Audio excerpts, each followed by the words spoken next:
Grace and peace, Apostle Cheryl Richardson here with Judah's Roar Domestic Violence Awareness Initiative. We're going to give you a couple of seconds before we get started to check down here, tap that subscribe button, and then make sure you tap the bell icon so that you can determine the frequency of your notifications. That way you'll be notified whenever we upload a new video. We upload a new video every single week, okay? Now, today's topic is we're going to go through this red flags checklist for dating. It's a red flags checklist for dating. So take a couple of seconds, go ahead, subscribe, feel free to interact in the comments, share, and we will be right back.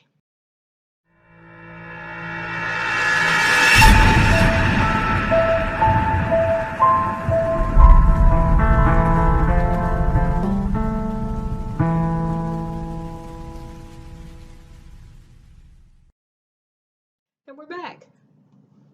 Okay, so we're going to be talking about the red flags checklist for dating. And this is important even if you don't have a history of domestic violence. These are some things for you to kind of look out for and to be aware of. And it may reclassify some things for you, things that maybe you thought were appropriate or okay that you may realize, maybe not so much. And so this is a quiz. This quiz has 20 questions. I want you to grab a pen and paper, and all you have to do is put marks down. Put little hash marks down every time it is a answer for you that you can identify with. Every single time that it's a positive answer that you can answer yes to that statement or to that question, put a mark on the page. And I'm going to tell you at the end, because I don't want you to cheat, I'm going to tell you at the end how to score those little hash marks. Okay? All right. Question number 1. Do I want to spend the rest of my life with this person exactly as they are? Do I want to spend the rest of my life with this person just the way they are right now? If that's a yes, put a little mark on your paper. Number 2, do I want my children to be shaped and molded by them? Do I want my children, whether I have children already or I want to have children later on, do I want my children to be shaped and molded by this person as they are now? Okay. Number 2. Number 3. Are you able to identify what you don't have in common? Are you able to identify what you do not have in common? If the answer to that is yes, put a mark on your page. Number 4. Do I want to rescue them? Are they a project that will stroke my ego if they are fixed? Are they broken somehow? Are they wounded? Are they damaged somehow? Have they had a horrific life and you want to rescue them and provide them with warmth and comfort and love? If the answer to that question is yes, put a mark on your paper. All right, number 5. Are you talking yourself into this relationship? Are you talking yourself into this relationship? How can you tell? Are you defensive when others offer honest critique or ask questions? Are you hiding them from loved ones? If the answer to that question is yes, are you talking yourself into this relationship, trying to convince yourself that all is well? Put a mark on your paper. Okay, let's keep going. Are you focused on the one thing that you feel that you have lacked in previous relationships? Are you focused on this one character attribute that this person has that you feel that you were lacking from a prior relationship? Maybe your prior partner cursed you out, and this one doesn't curse at all. Okay? Are you focused on the fact that they're not cursing you out, or are you paying attention to other things that are going on within the relationship, within the scope of the relationship? Okay? So, again, are you focused on the one thing? Be honest. Are you focused on the one thing that you feel that you've lacked in previous relationships? Now, here we go. You ready? Here we go. When they are frustrated due to being told no or being told that they have to wait concerning something that they have requested from you, do they react with anger, blame, verbal assault, okay, which may be followed by an apology or it may not, okay? So when they're told no or wait, um, do they mistreat you? Do they fly off the handle? Do they blame you? If that's a yes, put a mark on your paper. Okay. Do they blame others? Are they unable to accept responsibility for life situations? Do they get upset with their boss for writing them up for being late for the fourth or fifth time, um, as opposed to accepting responsibility for not getting up in time so that they can arrive at work on time? Okay, so do they blame others and then are they unable to accept their role when things don't go well? All right, let's see. That is number, that was 5, 6, 7. Okay, number 8. Wants to control everything and everyone, especially you. Wants to control everything and everyone, especially you. Now, this may look like telling you what to wear, what not to wear, what to eat, what not to eat, how much to eat, when to eat, who to be friends with, who not to be friends with, where you should work, what career you should choose. Maybe you shouldn't have a career at all. Okay, so are they wanting to control everything and everyone? Okay, if that's a yes, check that off on your paper. Okay, are they irresponsible and or impulsive? Um, do they have a short fuse? Are they very reactionary? Um, if that's a yes, put a check on your paper. Okay, do they withhold emotional support or connection? Are they distant, cold, or do they denigrate you for even seeking or needing a social interaction with them? Okay, do they ridicule you for seeking support, emotional support, seeking that closeness? All right, are they withholding of emotional support, distant, aloof, cold? Okay, oftentimes there may be a reason for this, a horrific childhood experience or a previous horrible relationship or whatever, but that's not the question. We're asking, is it there? Not why is it there? Okay. So, do they withhold emotional support? All right.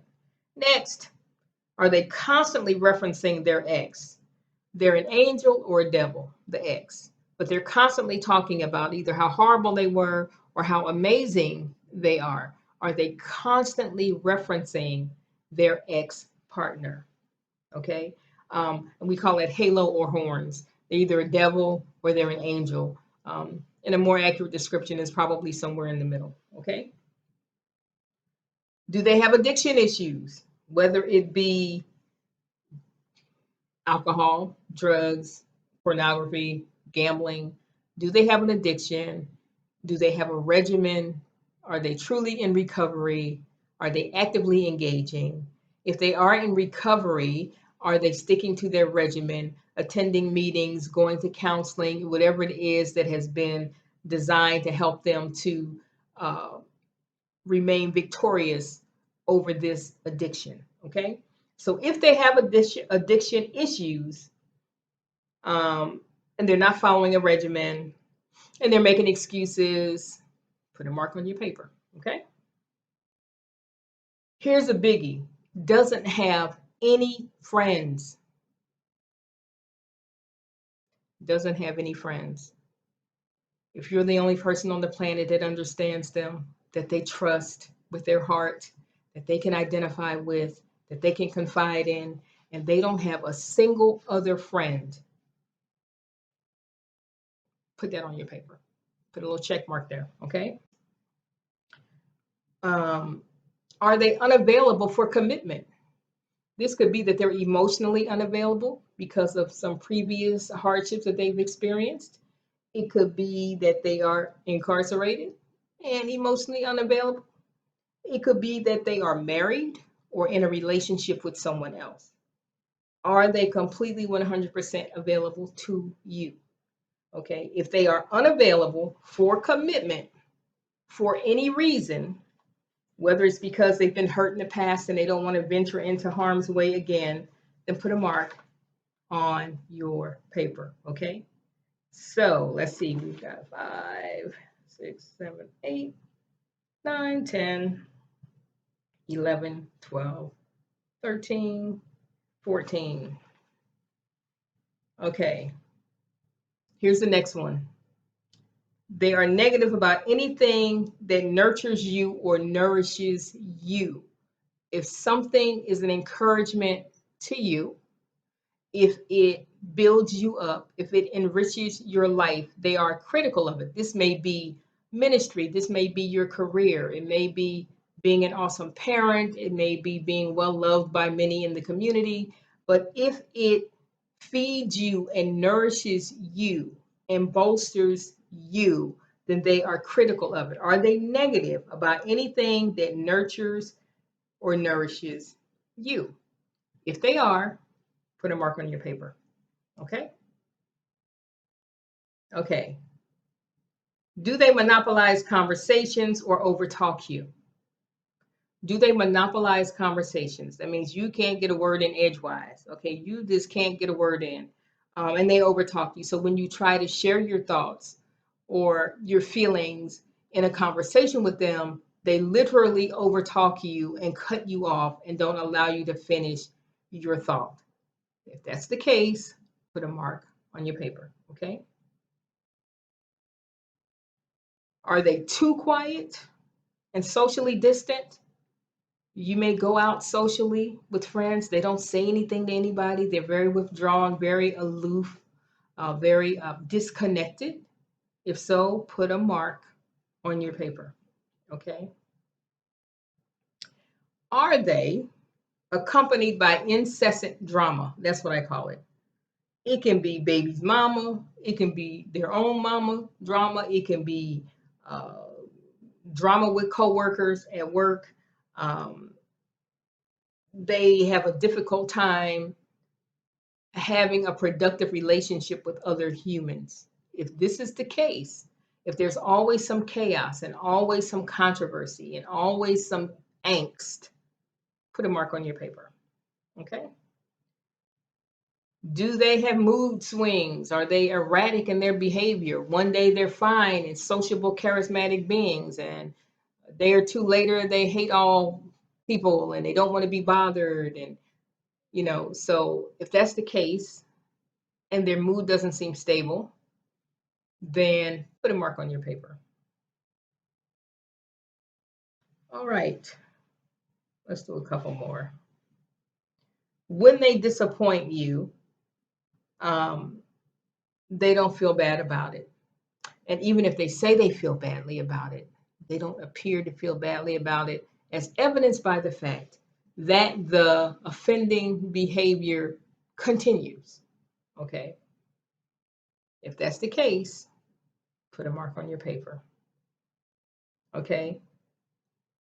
And here's another one. They lack integrity concerning money, dealing with people, et cetera, et cetera. Their word means absolutely nothing. When they promise you something, you are guaranteed not to ever see it come to pass. Okay. And this kind of ties into the one that I mentioned previously, that they can disappoint you and not even feel badly about it.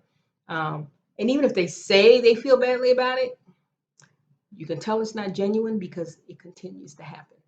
Okay, so if that's the case, put a mark on your paper that they lack integrity.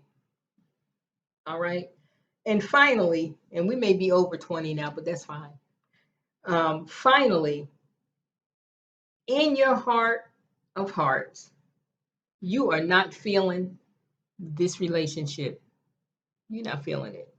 This is not the business, and you know it, but it feels better than having no relationship at all.